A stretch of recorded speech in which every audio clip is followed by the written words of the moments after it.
Webb is Martin's dog. You can hear barking away in the background. It's a really important session we want to bring you tonight. We want to talk obviously about the pay agreement. We want to talk about the balloting and the voting stages. We want to clearly talk about the USO reform announcement that came tonight. We want to talk about new entrants terms and conditions, voluntary redundancy, culture, the way management continue to act. There's loads, isn't there? So what I would say to you is, I've got a screen in front of me with people's comments on. I can see them piling in already, which is brilliant. So let us know where you're watching from, because it's always good to see that. Let us know how long you've been a member of the CWU. I'll be flicking through those comments. We've got obviously people who can also help me if I've missed any of them.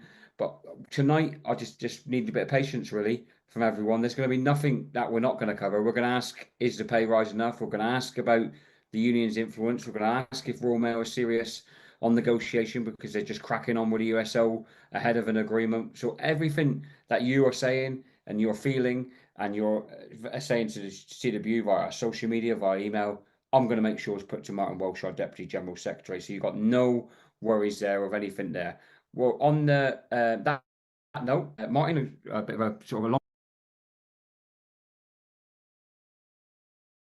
very postal. Martin, thanks for joining us. I know you've been up a busy man. You've been up in air in Scotland in the last 24 hours as well, and you're back down now to do this live session for the members. We do appreciate it, and I know the members appreciate it as well.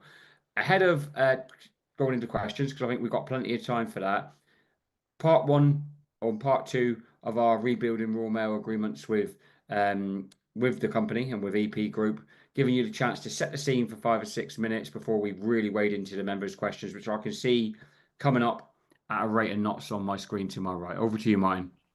Yeah, good afternoon, Chris. Good afternoon, everyone. Look, I'm going to try and cover as many of your questions today as possible. Really want to engage with you, and I want to obviously take you through a journey. In December 2024, we agreed as a union with EP an agreement, and it was called Rebuilding Royal Mail. And that would only come into being once they become the sole owners or the controlling shareholder. And on the 2nd of June this year, EP became the sole shareholder, and that agreement becomes live. And obviously, we then negotiated a pay deal with 2 resolutions to Section 2, and we were able to then concentrate on future steps on the USO as a standalone agreement and on new entrants terms and conditions and overtime and improvements in sick pay. So the range of things which are going to be next steps, but it's important to recognise the agreement we got in December. The first thing it did was it talks about a total reset of industrial and employee relations in every workplace, improvements in morale, improvements in confidence and trust in the company. And that's something we call a reset, which we're getting to talks on how that's going to be done. We understand fully some of our members have gone through a hard time over the last 3 years since COVID. We want to make sure in every workplace it's better. The second part of that agreement restores the legal guarantees, and it restores things like outsourcing, franchising. They can't do any of that. It talks around not creating a level playing field, and it really puts some job protections into legal guarantees. It also extends the no compulsory redundancy agreement until 2028, and with a review. So all those legal guarantees will be reviewed in 3 years' time. And on top of that, there's 2 legal guarantees which will continue as long as EP have been in the business. One is about the pension surplus, and at a time in the future when the trustees believe the pension surplus and the pension scheme could be sold to an insurance scheme, at that point both EP and ourselves will get a share of that surplus. Now that surplus is not a risk to everyone. It's a closed scheme. So if everyone was retiring tomorrow, there would still be a surplus of over £1 billion in that scheme. And it's important that we get a share of that to benefit our members. And obviously at that time, EP will take a share. The other legal guarantee, which extends for the lifetime as EP owns the company, is obviously around the issue of all of our agreements are protected, and including the industrial agents framework. And then it moves into a section, what they call section 5, where we resolve all the outstanding issues. And this is why pay has been separated. This is why we've got agreed words on VR, voluntary redundancy, and we got a commitment to reduce agency staff, and we got a pilot on performance incentive scheme. So part 1 and part 2 is what our members will vote on in this agreement. There will be separate votes in the future on the USO as a standalone issue and on new entrants equalisation, along with other benefits which we will negotiate. So really today we're going to concentrate a bit more around part 2, around pay, and those commitments which we have agreed. There's further talks ongoing on the USO. So that's really an overview, Chris. One is obviously the agreement now is live from the 18th of December 2024, and a new pay deal.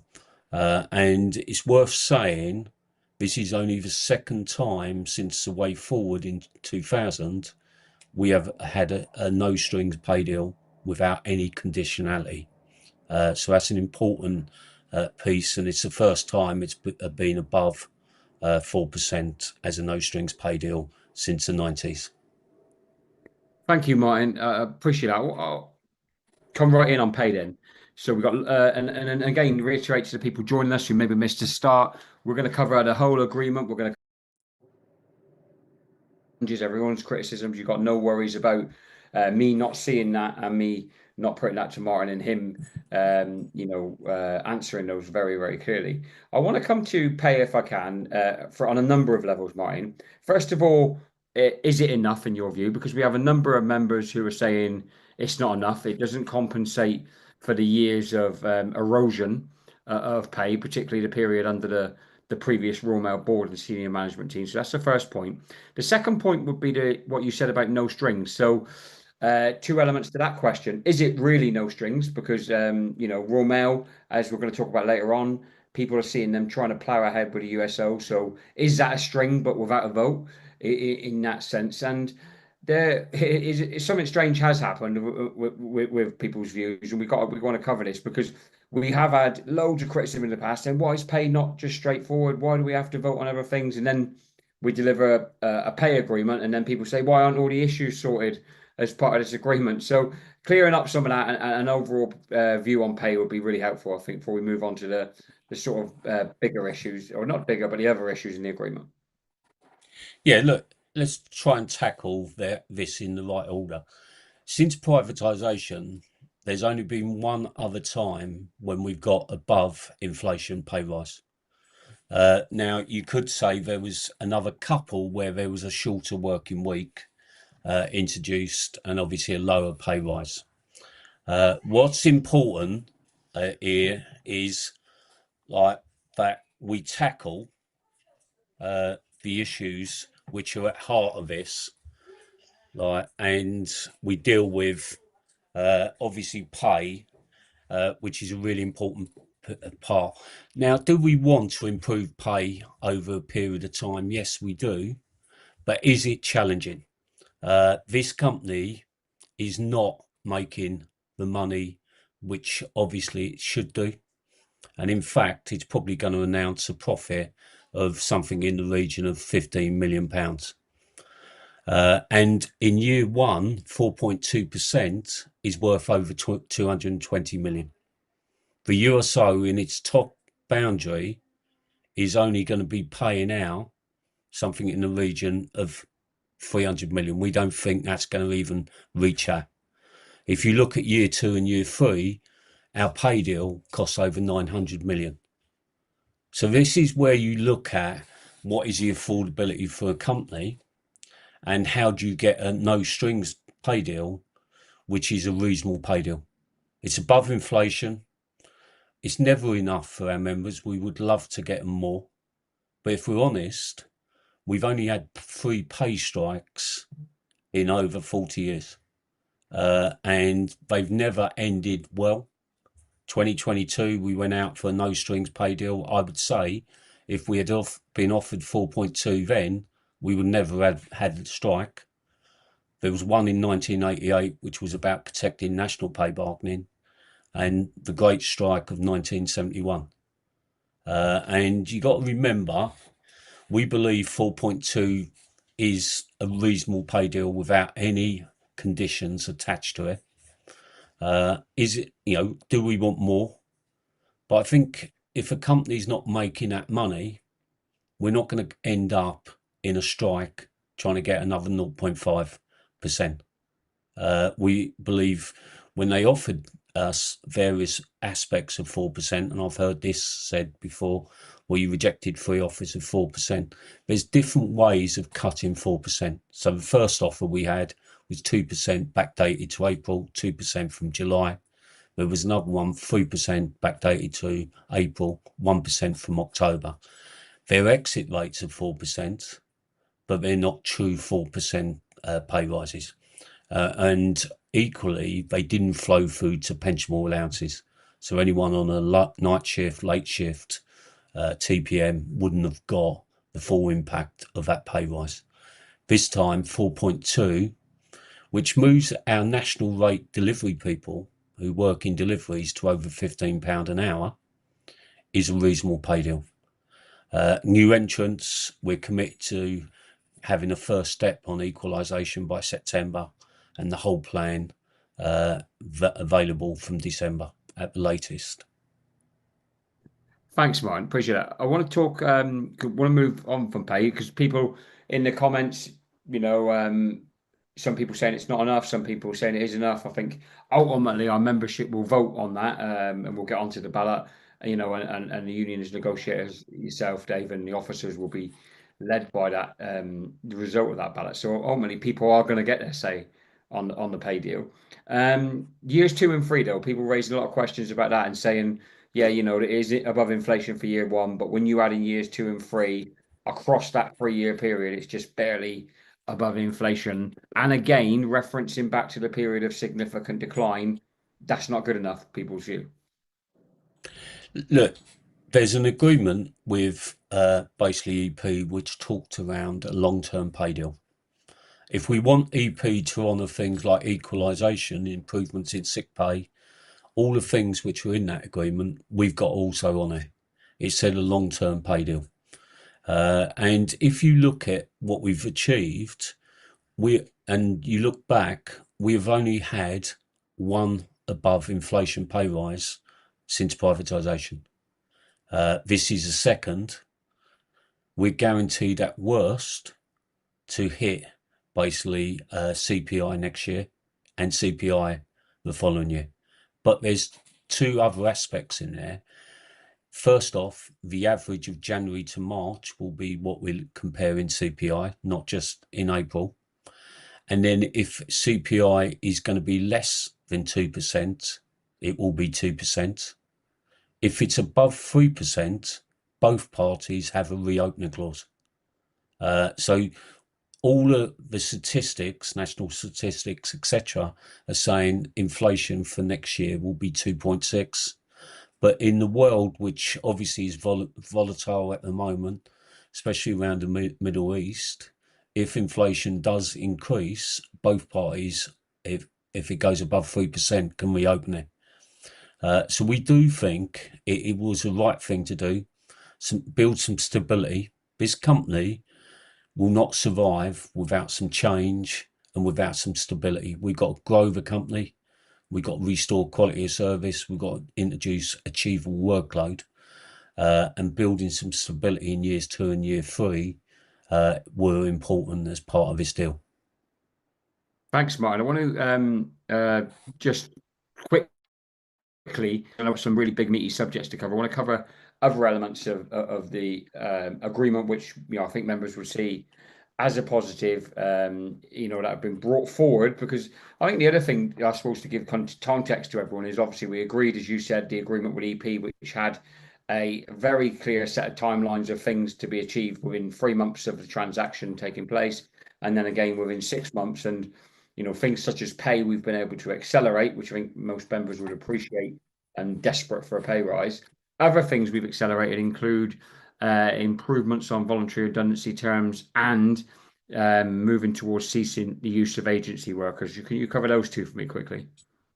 Yeah, look, first off is we were committed to improving VR terms. Royal Mail imposed the up to 9 months and removed the 2 years, but they also reduced the multiplier, which was the money people got. So there's four elements we've now done on improved in VR terms. First off, we've removed the tapering, which exists for people over 64 and a half. They never got the full terms of VR. That is gone from this deal.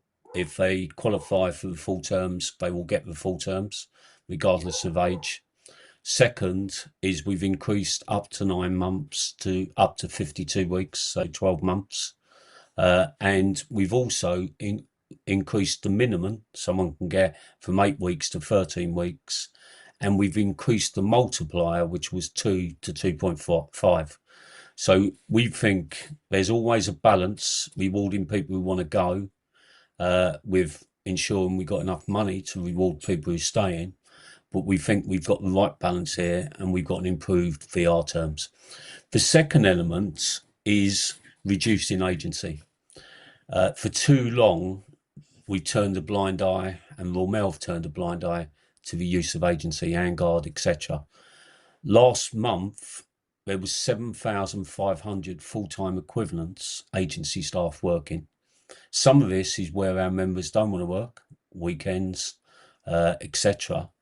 But we can't say we want a secure job and be successful in the future, and really grow in terms of revenue so we get more pay rises, etc. if we're not having basically full-time people or part-time people getting opportunities to increase their hours in mail centres and delivery offices. So the commitment here is any Vanguard or agency staff who've been in post for more than 13 weeks against a duty, we've got an opportunity to review that and put in a part-timer or recruit staff. And equally, we got the opportunity to increase overtime rates and SA by reducing the agency. Normally agency are costing around £30 an hour. The individual don't get that, the agency gets that. And we've got real opportunity by doing that to have obviously improvements in overtime and SA going forward by reducing that agency. But more importantly, part-timers will get the opportunity to increase their hours against what agency are using. On top of that, Chris, we've agreed a pilot on a new incentive scheme. There is still over £20 million in our wages for people on reserve rights bonus schemes. The £100 XIWM bonus, which is paid every Christmas, is from the next bonus scheme. And £5 is in everyone's wages from the next bonus scheme. So we're determined to make sure the bonus scheme is piloted in at a minimum of 12 delivery units and 2 mail centres. And if it works and it pays out, it will be rolled out everywhere from next year. Thanks, Martin. I appreciate that. I want to talk about, as do many of the members, I can see in the comments, new entrants, terms and conditions. So, such a big issue in the 2022 dispute. Clearly, without wanting to give everyone a history lesson, Royal Mail introducing those contracts by executive action, no negotiation with the union. And then EP Group in December of last year, in negotiations with yourself and Dave Ward, the General Secretary, agreed over time a pathway to equalisation. And I think just say as it is, many members, desperate, hopeful, anticipated, thought that would come as part of this agreement. And what this agreement does is reaffirm that commitment, which I guess people will be pleased with, that the company aren't moving away. But it does additionally suggest that, or state that it'll be by the first step will be by the end of September, which was in line with the original agreement, with the full plan laid out by December of this year. A message from you to our new entrants. This is not right. The two-tier workforce ultimately will kill the company and potentially kill the union if we don't get a grip of it. How confident are you that we can change this and new entrants will see their terms and conditions equalised? Look, the past board, previous board, have overseen a resourcing crisis since they imposed new entrants' terms and conditions. You see retention levels which are really high, and in 1 month last year, over 2,000 new entrants were recruited, and within 6 weeks, over 1,000 left. It needs to be fixed. It needs to be equalised. But EP have said to us, we've only been in the company since 2nd June. We've only started to see all the information, all the finances. In line with our agreement, it says that we should be doing this within 3 months of the transaction, i.e. 2nd of June, with the first step, and all the other incremental steps within 6 months, and that's December. And if we want EP to honour their parts of the agreement, we've got to honour ours. Our commitment to new entrants is we are determined to equalise you as quickly as possible. There are 20,000 new entrants in Royal Mail at the moment. There's only 2,000 who are full-time. The rest are part-time. And they range, there's only 146 who've been over 2 years. And they range all the way down to a few months. The cost of doing this overnight, because if you look at equalisation, between a legacy staff and a new entrant on their basic, there's only £4 difference per week. What all the other elements which are different is the full-time rate is at 40 hours for new entrants, so the hourly rate is much lower. They don't get paid meal reliefs. They don't get the delivery supplement, which is a permanent addition to basic pay. They don't get inner London waiting, and they don't get recruitment and retention supplement.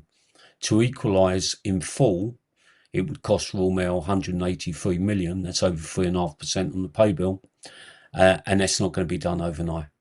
What we're trying to do is make it as quick as possible, and our argument has been with EP and Royal Mail that anyone who's done past service, so those people over 2 years, shouldn't have to wait more than another year, so 3 years for full equalisation. And what we want to do is get rid of the grade completely and equalise everyone those 20,000, but in the future, that grade's gone. We would have been one of the only unions, especially our size, to have done away with a two-tier workforce. And it's the right thing to do. We've got to stabilise resourcing, and we've got to make sure those new entrants are treated better and are harmonised and equalised with legacy staff. Thank you, Martin. Appreciate it. Let's get into the members' questions then. It's one been asked by loads of people is around the overtime rate. And I guess there's sort of a few layers to that. There's one, I mean, of course, there's an amount of money. You want to equalise terms and conditions. You want to increase VRs. You want to improve sick pay terms and conditions. And, there's many things that the union wants to do. And it's about how we cut up that sort of amount of money that's available and grow that amount of money is available by putting the company in a better place. But people specifically are making the point that working overtime for less than your hourly rate just can't go on. It's just not attractive. No wonder we've got thousands of agencies because our members don't want to work for less than their hourly rate. Your view on overtime and the commitment in the EP agreement, because that's another point people are making is, there's a commitment there to sort this issue by December, but you're asking me to vote on pay right now. Yeah, look, trying to answer that question, we were told, and members, on our communication workers Facebook page and on other pages was saying, don't come to us with strings, get a no strings pay deal. We've got a no strings pay deal. And of course, everyone wants everything else negotiated. If we had kept in the negotiations, you wouldn't have got a pay rise for weeks. So doing it the right way was important. On overtime and SA, it's also important to recognise in 2000, when we had the way forward, everyone wanted to improve basic pay. So double time on Saturdays was consolidated to basic pay. We also then looked at improvements in reducing the working week. So when you reduce the working week, you increase the hourly rate, but you don't increase the overtime or SA rates. It has fallen now to 0.98. New entrants are on 1.25, and we want to improve overtime and SA.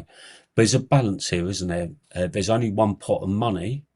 The more we take out of basic pay to improve overtime, there is only 40% of people who do regular overtime. So trying to support all 100% with a proper basic pay rise, but also then if you reduce agency, can you fund improvements in overtime? And obviously doing that first makes sense, because then there's money which we can target for overtime and SA improvements. Thanks, Martin. Great stuff. And members, with loads of stuff coming in on the USO, want to very much take that as a separate segment, which Martin will cover in some detail. Is there anything else on the overall agreement, Martin? And perhaps now is a good time to explain to people the balloting process, because we got ballot one, which will obviously be imminently with the pay deal, and how would we move on from there? So look, the agreement's clear in this. We members will vote on part one and part two. Part one is the agreement we reached in December with a couple of additions, and part two is a pay agreement resolving VR terms, commitments to reduce agency, and also a pilot on the performance incentive scheme, and then it talks around further talks. All those further talks will be subject to further ballots in due course of our members. So you've been asked quite easily. We haven't got a ballot timetable yet for a couple of reasons. And getting a postal ballot, getting all the data to an independent company to run it takes time. And obviously, we will be in a position to update our executive next Tuesday around that timetable. But it's quite a simple agreement, Chris. One is part one, part two is yes or no. And, we're convinced it's the right agreement to do, and it moves us forward on further negotiations on a range of other things.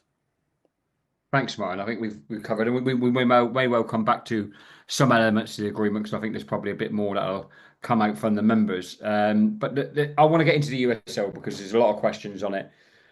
Ofcom announcement today with their sort of support for the speed of delivery option, if you like, the change in sort of specification. At the same time, bit of a sting in the tail with not loosening the quality targets. I think Royal Mail would have been hoping for much more latitude on that. They haven't got it from Ofcom, but the comments in on the page, the sort of response we're getting from members here, I can see us saying that they're in pilot offices and stuff, is that this method change so far has been an absolute disaster. I weigh that against Steve Blower, one of our divisional reps, has put in to say that they are putting hours back in the Midlands offices. But first off, where we are on the USO, Martin, and Royal Mail's, I guess, like continued treatment of the forthcoming national agreement, which you've sort of set out to negotiate as effectively. It's coming, it's happening anyway, is the picture from Royal Mail and many of the members. Yeah, look, it's important to distinguish the two things. Ofcom was always likely to agree to a speed of delivery system. And that system is alternative delivery and second class non-priority not being delivered on a Saturday. They were always going to do that. And because obviously they said it was the financial position of Royal Mail, it was unsustainable in its current USO. And they also said in their last paragraph of both their consultation paper and today's report If this doesn't really change the financial position, they might have to introduce legislation, the government, around turning and reducing the days USO is in there. All of that is important, but it doesn't change. Ofcom doesn't dictate when it's deployed or how it's deployed. That is subject to negotiations with us, Royal Mail and EP. And again, that will be what our members will vote in the standalone ballot. And what we've got in part 2 of the agreement, which members will vote on, there may be no further deployment until we fix the pilots. Now, I was in there yesterday morning visiting one of the pilots, very good rep, Paul Gillen. I spoke to members, I held a meeting with the members. There are some tough challenges out there. They're getting an extra 3 core routes and 1 DPR, but they need more. And what we've got to do is make sure we introduce it. And what they're finding on the combined routes is just too many parcels. In air, tracked has grown by 29% year on year. That wasn't taken into account in the planning. So can alternative delivery work? Yes, it can. Can it work based on Royal Mail's method change approach, 4 into 3? Not everywhere it can. And in fact, Stockton-on-Tees is another basically pilot unit. We've been told today they introduced 26 extra duties before they went live, and they've agreed now another 26 to come in, and that's been agreed by the OPL and the local reps. So they would have put back something in the region of 52 jobs to see if it works. And this is where, if you work through this, do we really believe Royal Mail is going to make 300 million? No, it just won't work. So the commitment within the agreement, we've got to fix the pilots. The current deployment plan, which obviously everyone was concerned with, is now off the table. And we're looking at agreeing a new agreement on the USO with a sensible deployment plan, making sure it works everywhere. And it certainly wasn't going to work with 100 units going live every single week. Now, the reality is Ofcom's decision, when it comes in, gives a minimum service to Royal Mail, which they have to exercise on the USO. Doesn't mean to say they can't oversubscribe on the USO. They can do. And until we got an agreement, until we got a deployment plan, until our members ratified, there'd be no further deployment of the USO outside the pilot units. So, Martin, I listened to what you said there and watching, playing that against what members are saying and, via Tonight and other channels. And, we'll listen to you say there's going to be a national agreement. There'll be no further deployment beyond the pilots until everything is sorted. Fixes are being put in place. The post-implementation reviews are taking place. Everyone can be reassured, the deployment plan is going to be shut down. Flip that to Royal Mail, though, and, whether it's small things like changing frames, whether it's senior managers going into workplaces and telling people it's coming in and giving them dates, that their actions are undermining. And people are basically in the comments saying, like, there's a comment here from Black Mirror team can pick that one out. I'm looking at it. It says, why are you continuing to shoehorn in the ridiculously unachievable method of working currently being trialled? It was proposed by a clueless leadership which have now gone. Come up with something else. And I think there is, obviously there are people in Royal Mail who are advocates of the scheme and of this method. But the question is, these people have not got much right over a sustainable period of time. What confidence do you have, given the backdrop of the current chaos out there, that they're going to get this right? It's the union's going to hold them to account, and the membership will back us by doing so.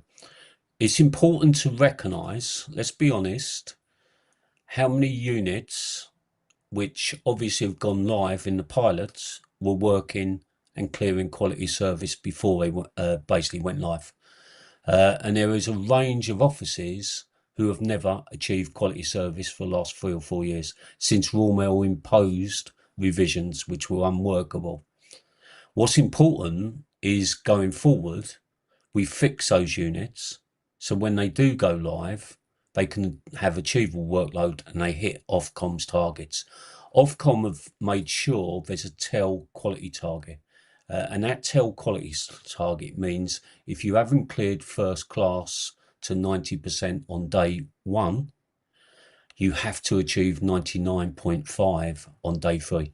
And if you don't, Ofcom are talking about really fining Royal Mail, not 5 million they did last year or 10 million. We're talking about substantial. So getting it right is really important. I think EP wants to get this right, and we're determined to do it. Legislation has now been granted for alternative delivery. So people who say there's got to be a different method, that's now been granted. What hasn't been agreed by Ofcom, and isn't down to Ofcom, is how you introduce a change. And we don't believe the method change approach which has been deployed is working everywhere and can work everywhere. What is normally happening is smaller units seem to be deploying, but smaller units have always been able to deploy better than the larger units. We've got to make sure that places like Ayr, Tunbridge, Southend-on-Sea, West 1, Stockton, all of those units can work under these pilots. Until they're fixed, we won't be agreeing any further deployment. Royal Mail can't introduce this change without either the union or the workforce. Getting it right is really important, introducing benefits.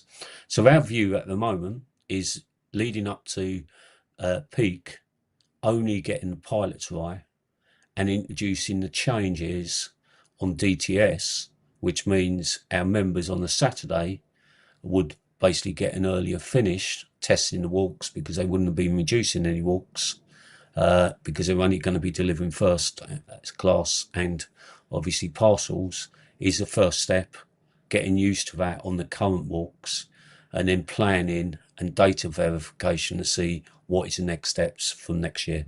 I think those are the steps we're willing to look at, but getting this right is not non-negotiable. We've got to make sure it works for everyone, and that means improving tendencies. Where I've gone to the pilots, all of our members like the extra Saturdays off, but they are needing them because of fatigue and the workload, and we've got to get that balance right. And in places like Ayr, they're not asking for much. They're asking for the ability to do the rounds on combined and core, and we've got to deliver for somewhere like Ayr. So picking up on that, Martin, you've been out and about. I know your national officers have been out and about in these pilot offices. There's an accusation that we're somehow, as a trade union, not telling the members the truth. That is, that is a disaster, and we're not saying it's a disaster. I mean, I've just heard you go through a number of issues there in a very candid way. But how do we get, because there is a challenge here for the union, isn't there? Which is that we have members who are saying it's coming in anyway, the union can't do anything about it. But we need those members to support the union because ultimately, our strength is in, as a collective, is in everyone coming, pulling in the same direction. And we need to put that pressure on Royal Mail. What would you say to, I saw a message earlier on, Samantha Debber. So Samantha says, our office already has colour-coded debentures in the frames for the USO. It's a done deal already, Canterbury. So Samantha, before you're in negotiations now, you're trying to get a better deal. Royal Mail are obviously going to want more out of that deal for them than we're going to want out of it for our members. And they're, Samantha and many others, she speaks to many others, are saying it's happening anyway. Yeah, look, let's clear these two things up. Is legislation now being agreed by Ofcom? Yes, it has. But how it's deployed and when it's deployed is a matter for negotiation, and our members will get a vote on. So colour coding means nothing because ultimately, if you're going to introduce that USO, you need colour coding to separate first class and non-party mail. And that will be in any agreement. What isn't going to be acceptable is the 4-into-3 model everywhere. It can't work everywhere. 2/1 combined and call rates of over 78, not 80%, is not going to be agreed everywhere. So there's two distinctions here, Chris. Just simple planning doesn't mean you're going to deploy. And we've agreed with Royal Mail only yesterday that the new deployment plan has to be reached, which won't be based on 100 per units. And we've also got to make sure the pilots are fixed. And all rods and divisional reps have been asked by Monday to report where they got fixes and where they haven't, and we will resolve them. But it isn't true that they will deploy this. Now, I go back a long way. I've been in Royal Mail over 40 years. In 2003, the last real big change when we moved from 2 deliveries to 1, again, Ofcom allowed it, but it's not down to Ofcom to deploy. That was an agreement with the CWU and Royal Mail, how that's deployed, how that's introduced. And Ofcom hasn't agreed how it's going to be introduced. That is a subject to negotiations, and it's a subject where our members will get a vote on.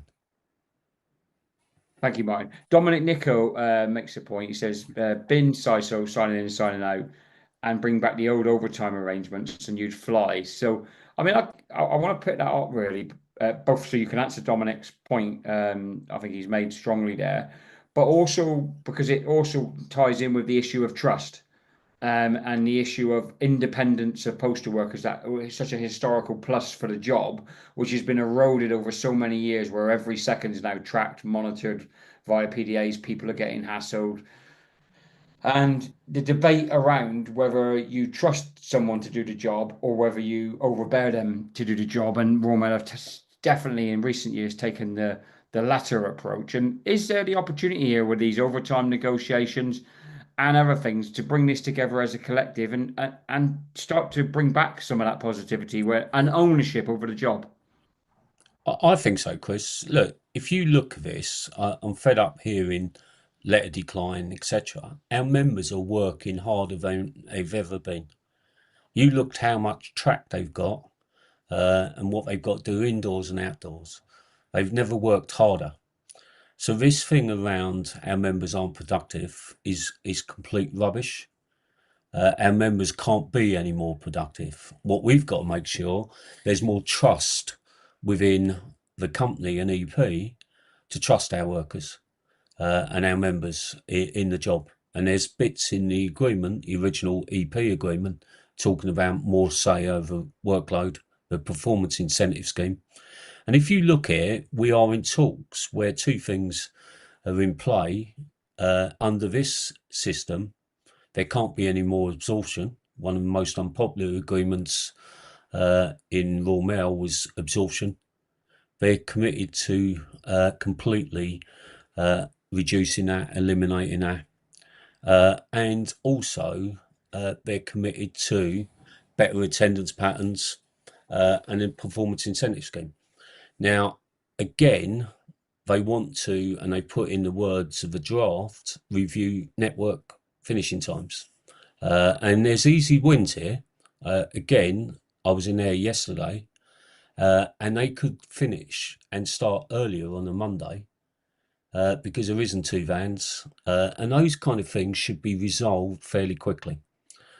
So there are some benefits. Can we move away from scan in, scan out?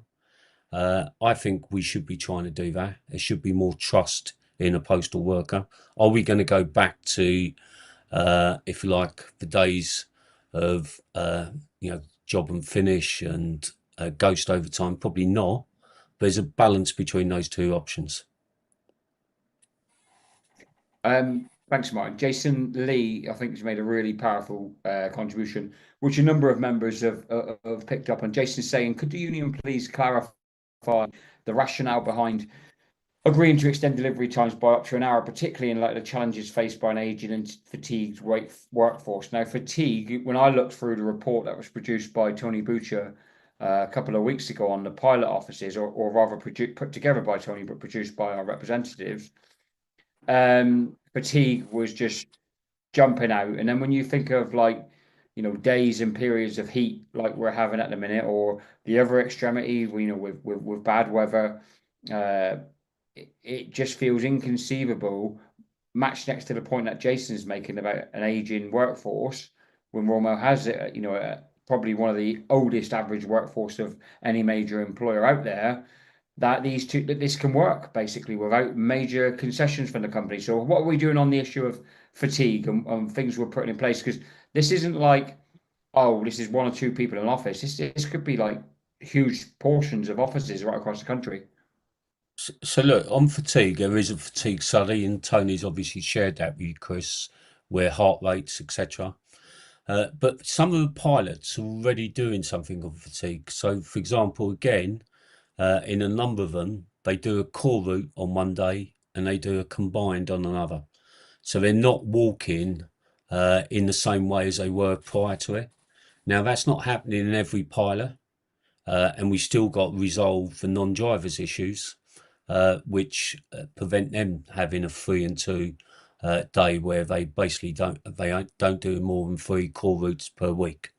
Again, it's down to steps. So I was reading something in Tunbridge where the average steps before USO was 28,000, and then it increased to 38,000, which is unacceptable. But again, if they do 3 and 2 and we introduce that, they will be doing less steps than they started with under the old system. So it's getting a fatigue resolution agreed, and that's part of the talks we're having. The easiest way is every day you do a core, the following day you do a combined. And again, that is happening in air yesterday. People doing that, and it's happening in Cumbernauld and a number of other units. Thanks, Martin. The issue I wanted to pick up next. Sorry, I just lost the thread. It was a powerful one.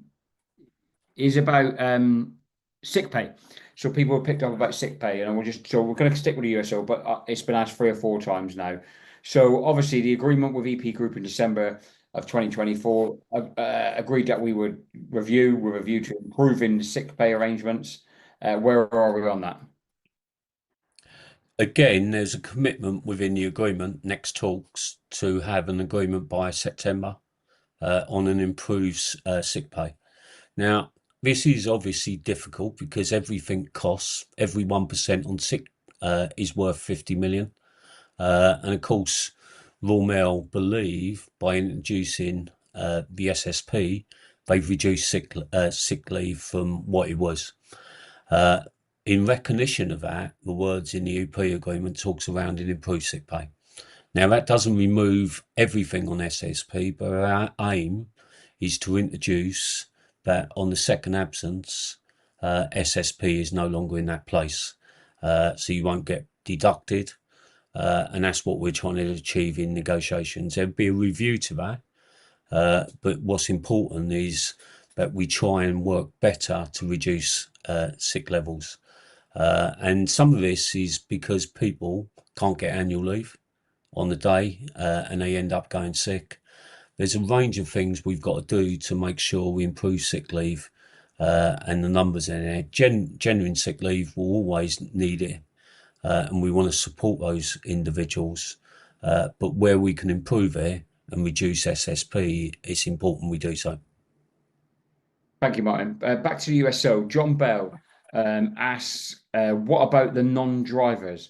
Another question that's come up consistently, and one of those questions I think that's really unsettling members of, like, how can we be this far down the line and there isn't like a very well developed, agreed solution to this major issue? Non-drivers obviously relating to what is the future of a non-driver in a new structure if it went ahead. Yeah. So look, there's 83,000 people who work in deliveries. There's 8,400 non-drivers, and some of them are being asked whether they want to drive, and some of them are driving. But there will be a number which aren't driving. So what we're trying to do at the moment in the pilot sites, basically they do a core route of 4. And some of them have got their rest days, so it's less on some days, and they come in on a Saturday on their rotation and they throw up door to door. Some are going out with combined routes, but that is their reduction in fatigue on the Saturday when they're not, time off.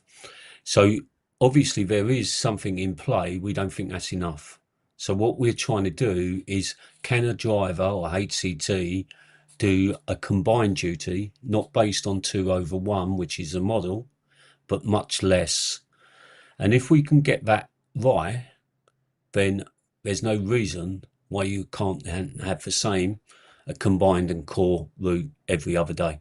And there's a reduction in fatigue. So part of what we're in discussions with Royal Mail is to do that. Now, on the pilots and the sugar coating, you said, Chris, we get loads of statistics sent to us by Royal Mail, and some of the pilots are definitely not working, but a number of them are achieving less failures than they did before going into USO, and are achieving higher quality. Now, that's not a badge of honour, because they should be achieving both quality targets, not just failing less. And we've got to get them put right.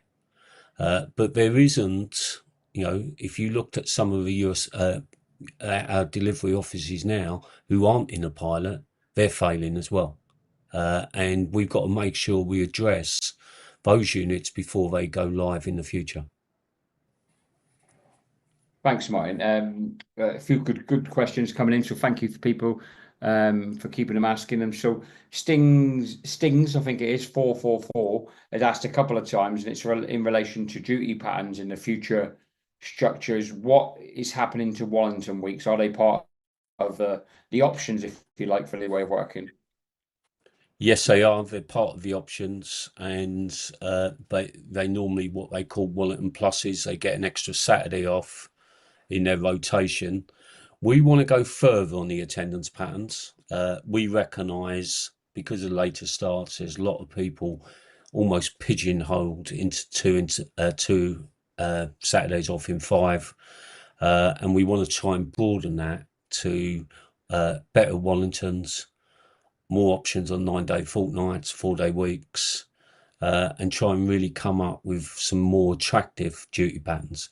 Now, don't get me wrong, everyone I speak to on the 2 and 5 are, they're pleased they almost get 20 Saturdays off every year. So they're pleased on that. And the fact that Saturdays are 7 hours attendances in the pilot is also something which people are pleased with. Thanks, Martin. I think hopefully that was good for your Stings. Sir Chasm, some bloody weird YouTube account names from some of our members are using. Sir Chasm's asking, what are finish times in Scotland? An ongoing issue, a major issue. Obviously, not just Scotland, to make that point emphatically, other outposts in many areas of the country having issues and challenges with finish times. But Sir Chasm's asked that a few times tonight, so I want to make sure that was put in. No, it's a fair point. Look, we have changed Edinburgh, we've changed some in Aberdeen, but we've got to do more. And there's some words in a draft agreement about reviewing start and finishing times. Can we review it on Mondays? Yes, we can. Is there an opportunity on Saturdays? Might be. I think the problem we've also got to address is mail centres across the UK don't always serve Scotland in the right way. Don't get that work up there quick enough, hold on to it. And if you get it up too late in Scotland, it really challenges any chance of reducing start and finishing times. So that's part of it. The other thing which mail centres will play a massive part in is the presentation of mail. I think every pilot would say they're receiving non-party items on days when they shouldn't do, and we've got to make sure that's correct in the future. Thanks, Martin. I want to go back to new entrants, because we've had a number of members putting questions to the union. The Grey Fox, another interesting YouTube name. The Grey Fox is saying, do you expect new entrants to contracts to carry on being strung along with the hopes of equalisation, or do you accept this as a huge reason why so many people leave? Will it be backdated? So a number of points there from the Grey Fox. Great name, by the way. And lots of other members as well. the issue of new entrants now, one of the reasons that you and Dave and the other negotiators have been successful, I assume, in getting EP Group to commit to equalisation, is they surely recognise that it's a major contributing factor alongside the state of the job of why people come in and they leave so quickly. That's one question, as well as the Grey Fox's questions. The other would be, I think, on the backdated point is maybe getting you to draw out some of the points you were making. So we have had people who have been in now for ages, and it surely isn't right. Like if you agree something, let's just say in September, that they have to wait for it for the same amount of time as somebody who's just joined. You know, is there going to be some sort of system here where people who have really put in time are going to benefit from that, whether it's in pay or an enhancement in conditions? Yeah, look, trying to answer that question. The old board would have never signed up to equalisation of new entrants per pay and terms and conditions. EP have, but they've been owners of the company for less than 40 days. And their pushback to us is we can't do everything in 40 days. And this is why you have to have an element of trust that we will work with EP to deliver the first step in equalisation of new entrants, and we also work to have the further incremental steps. And again, your point, Chris, we have continued to argue those people over basically 2 years, and there's 146 of them, they should be able to equalise from December onwards of this year when they've done 3 years. There's another group, about 4,500, who've done 18 months to 2 years. And again, our argument should be at the point they do 3 years, they should have full equalisation. And then if we had that principle, we could do away in incremental steps with the grades to have full equalisation. And what would then happen is very similar to when I joined the job. You came in on a starter rate for 6 months, and then you went on the full rate. And that's our aim. But you can't do this overnight. Raw Mail, the old Raw Mail board done so much damage. EP have said to us, we would never have done this in the way Raw Mail have done it. We might have not had people on the same pay for 2 or 3 years. We would never have brought an in on 40 hours with no paid meal lifts. Thanks, Martin. A couple more on the new entrants. So, door-to-door payments has come up. Now, obviously, there aren't door-to-door payments anymore. That money was a long time ago consolidated into a supplement, if you like, in deliveries, which are all legacy members in deliveries. Yeah, but obviously, it's an additional, in fairness, that there's an additional payment as well as basic pay that members, new entrants, don't receive. The delivery supplement, then, for the terms of clarity there, which is the money formerly associated to door to doors, is your plan in negotiations, and do you think it can be achieved to ensure that new entrants get that money as well? We're after full equalisation, which includes the £29.35, which is the full rate of delivery supplement. And again, we want to do that as quickly as possible. But equally, there's a cost to that. To give the supplement to everyone who's a new entrant would cost 42 million overnight. And that's obviously on top of reducing the hours, introducing paid meal leaves, introducing inner London, and recruitment and retention. So it's done in incremental steps, but yes, we want to give that supplement. Now, what's important here is that supplement is a permanent addition to basic pay of legacy staff. And the discussions we're having is at £29.35, which will go up by 4.2% as part of this pay deal. Why isn't that just put into your basic? The only difference is not pensionable, but it's a permanent addition to basic pay. So everyone should be getting that at some stage when we equalise everyone's contracts. Thanks, Martin. Last question, I'm going to give you a chance to sum up. Eddie Brown says, are new entrants in the Midlands experienced?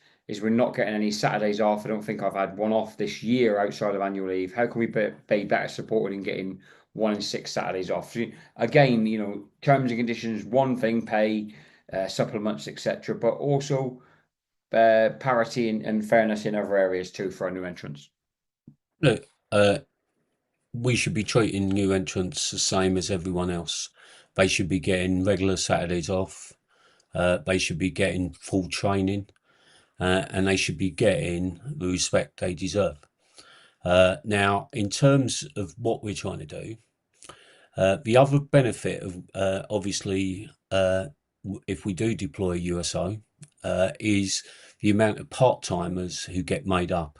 I was in there yesterday, 16 part-timers were made up in that office, which is life changing, get a full career. And some of these are new entrants as well.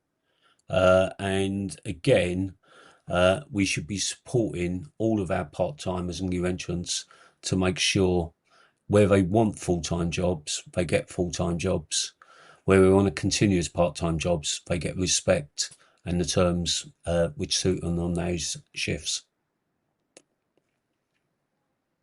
Thanks, Martin. And I do appreciate you taking all the members' questions and the different various themes tonight.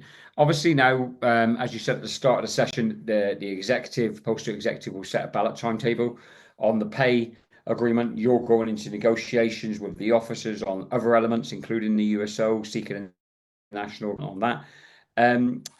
Your final messages to members this evening watching the session, please. Look, I think, I understand fully people's gone through a tough time since the last agreement. This addresses some of that agreement. It gives a no strings pay deal, and it also gives legal guarantees and other benefits within the EP agreement, which means for the first time, whenever the company EP make a profit, the first 10% goes to the workforce. And that's obviously, we want the company to be profitable. We want to share in that profit to give our members more pay and better terms and conditions. But this is the best negotiated outcome. I've seen it on social media, reject it, let's go back to negotiations. There is no more money on the table without, once again, looking at industrial action. And we know what happened last time when we went for more on just pay. We believe this is a good deal, separates the USO for a standalone vote, commits EP to talking around the equalisation, new entrants and all the other themes. We'd ask all branches and all members to support the agreement and start moving forward to deal with the USO and the other associated issues.